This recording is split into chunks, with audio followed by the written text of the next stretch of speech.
Thursday of the 12th week in Ordinary Time, first reading. A reading from the book of Genesis, chapter 16, verses 1.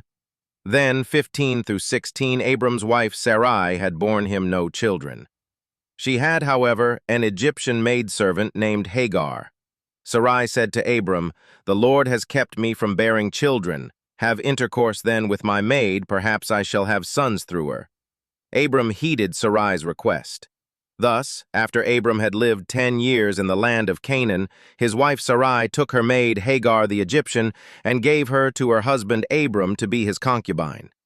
He had intercourse with her, and she became pregnant.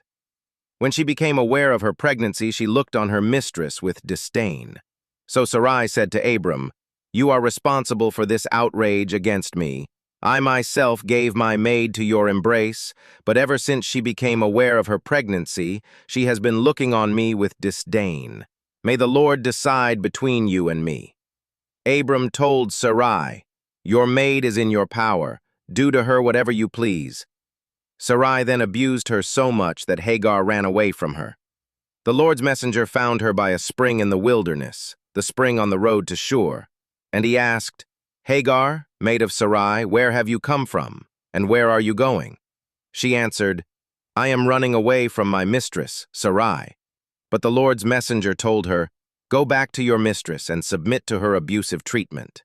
I will make your descendants so numerous," added the Lord's messenger, "that they will be too many to count. Besides," the Lord's messenger said to her, "You are now pregnant and shall bear a son. You shall name him Ishmael. For the Lord has heard you, God has answered you. This one shall be a wild ass of a man, his hand against everyone, and everyone's hand against him. In opposition to all his kin shall he encamp." Hagar bore Abram a son, and Abram named the son whom Hagar bore him Ishmael. Abram was 86 years old when Hagar bore him Ishmael.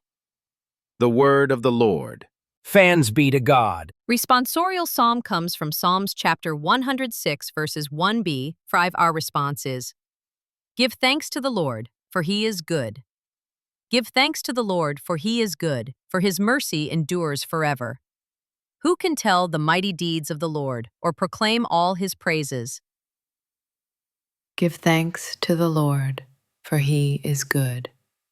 Blessed are they who observe what is right, who do always what is just.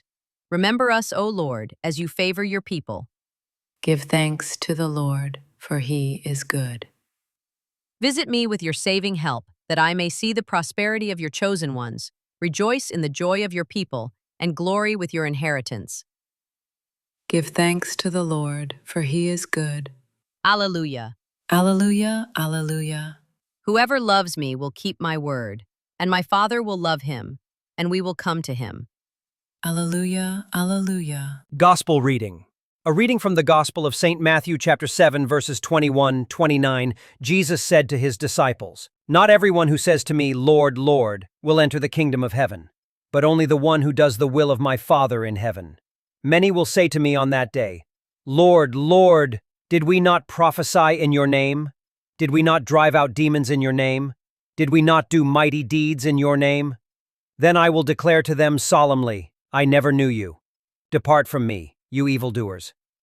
Everyone who listens to these words of mine and acts on them will be like a wise man who built his house on rock. The rain fell, the floods came, and the winds blew and buffeted the house. But it did not collapse. It had been set solidly on rock. And everyone who listens to these words of mine, but does not act on them, will be like a fool who built his house on sand.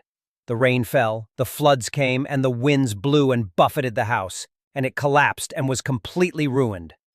When Jesus finished these words, the crowds were astonished at his teaching, for he taught them as one having authority, and not as their scribes. The Gospel of the Lord. Praise to you, Lord Jesus Christ.